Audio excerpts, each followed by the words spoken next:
अब वो तो जी जान से प्यार करता, वो देख रहा उसके साथ हंस रही, उसके साथ बात कर रही। अब वो कह रहा है तुम उसके साथ क्यों बात कर रहे, तो क्या तुमने हमें खरीद लिया है क्या? अब उसके जो हृदय में बीतती है, क्योंकि उसने आसक्ति कर लिया ना। आसक्ति का मतलब होता कर लिया, अब वापस होना मुश्किल है।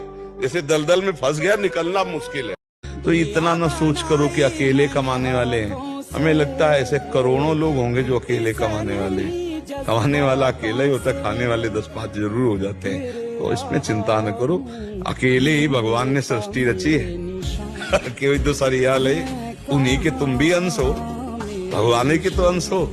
चिंता मत करो। भगवान शंकर के प्रति पार्वती जी तपस्या कर रही थी, तो सप्त ऋषि आकर बोले, अरे किसके लिए तपस्या करे? मुंडों की माला, चिता की भस्म, जटाजूट। भगवान विष्णु जिनके दिव्य पार्षद ऐसे ब्याह करवाएंगे, छोड़ो तपस्या। तब जानते उन्होंने क्या कहा था? कोटि जन्म लग रगर हमारी, बरौ शंभुनता रहो कुमारी।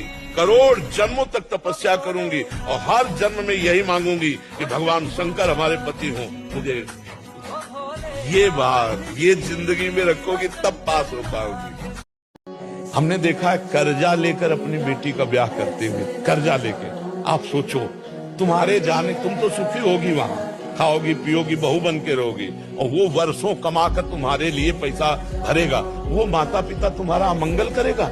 4 दिन का वो लड़का जिससे तुमने आंख मिलाया, और उसके कारण तुम उन दयालु माता पिता जो तुम्हारे जीवन को सुरक्षित रखने वाले, उनका अपमान करके, अवहेलना करके, रोते छोड़कर, चल मेरी तरफ एक कदम चल, मैं 1000 कदम तेरी तरफ चलूंगा। तुम मेरे लिए एक आंसू बहा, मैं ऐसा प्रेम प्रकट करूंगा कि जगत तेरे लिए आंसू बहाएगा।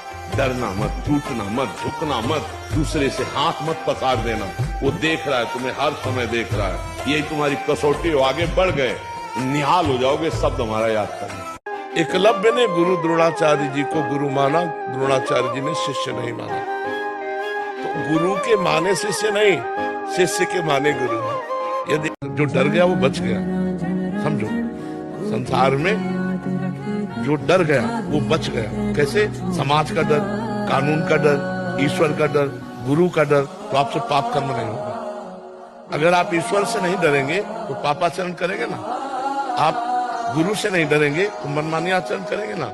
आप समाज से नहीं डरेंगे तो आप समाजद्रोही पापाचरण करेंगे। कानून से नहीं डरेंगे तो आप बहुत बड़े बड़े अपराध कर सकते हैं। डर अच्छा है, ईश्वर का डर, गुरु का डर, माता पिता का डर, समाज का डर, ये मंगल करने वाला है। जिसका दिल दुखा है हमको उसी से नम्र वचन कहने चाहिए। जब हमारा क्रोध शांत हो जाए, फिर मुझसे कहा जाए कि क्षमा कीजिए, हम नहीं चाहते थे पर ऐसा हो। अब वो कटु बोले तो चुपचाप सह ले, दोबारा कड़वा न बोले।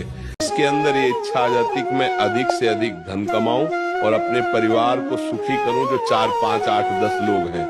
इसके अलावा मैं अधिक से अधिक धन कमाऊं तो वो कुछ भी कर सकता है। जिसके मन में ये संकल्प आ गया, मैं अधिक से अधिक धन कमाऊं। धर्मात्मा पुरुष धन की तरफ वृत्ति नहीं रखता, धर्म की तरफ वृत्ति रखता है कि मैं अधिक से अधिक धर्म पूर्वक आचरण करूं, भले नमक रोटी खाना पड़े। और आपको सच्ची बताएं, धर्मात्मा पुरुष के बच्चों के लिए धन जमा नहीं करना पड़ता।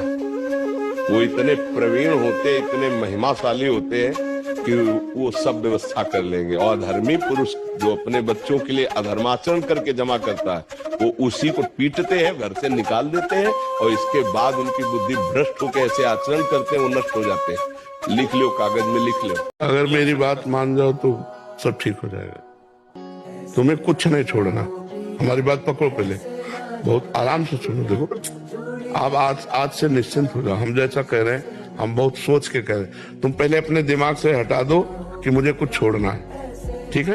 अब आपको पकड़ना है, बस आप नाम पकड़ लीजिए।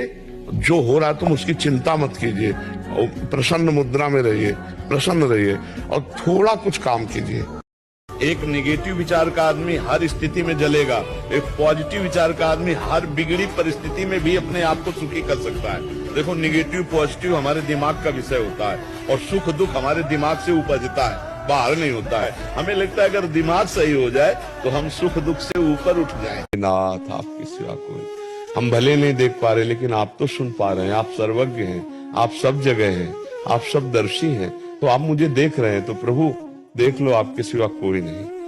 हे नाथ, आपके सिवा कोई। हम भले नहीं देख पा रहे, लेकिन आप तो सुन पा रहे हैं। आप सर्वज्ञ हैं, आप सब जगह हैं, आप सब दर्शी हैं, तो आप मुझे देख रहे हैं। तो प्रभु देख लो, आपके सिवा कोई नहीं। भगवान जब जिताते हैं ना, तो उनका खेल ही अलग रहता है। इसलिए आप भगवान का भरोसा रखो। भगवान के भरोसे से आज तक किसी का अहित नहीं हुआ, इतिहास साक्षी है। अगर हम किसी से पलटकर थैंक यू सुनना चाहेंगे तो हमको दुखी होना पड़ेगा। बहुत कड़ुआ व्यवहार है।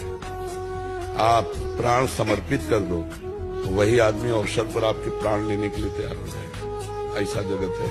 लोगों से धोखा मिला और भरोसा उठ गया, ये मुझे जन्मों से मिलता चला आ रहा है, समझ नहीं पा रहे। लोगों से क्या अपना मन धोखा दे रहा है, इंद्रियां धोखा दे रही, देख पा रहे। बाहर के 2-4 व्यक्तियों को देखा तुमने, घर के सदस्यों को देखा, या कार्य करते हुए ऑफिस के मित्रों को देखा, लेकिन अपने मन को देखा। वो आपके साथ इतना धोखा कर रहा है कि जन्म के जन्म नष्ट करता जा रहा है। आपको ऐसा लगता है मैं सबके साथ अच्छा व्यवहार करती हूँ, सब हमारे साथ बुरा व्यवहार करते हैं। तो सबसे बुरी बात है कि आपको अच्छाई का अभिमान है, और आप उससे जिसके साथ करते हो वो स्वार्थ बुद्धि रखती हो कि वो आपको नमन करे, आपके अनुकूल चले।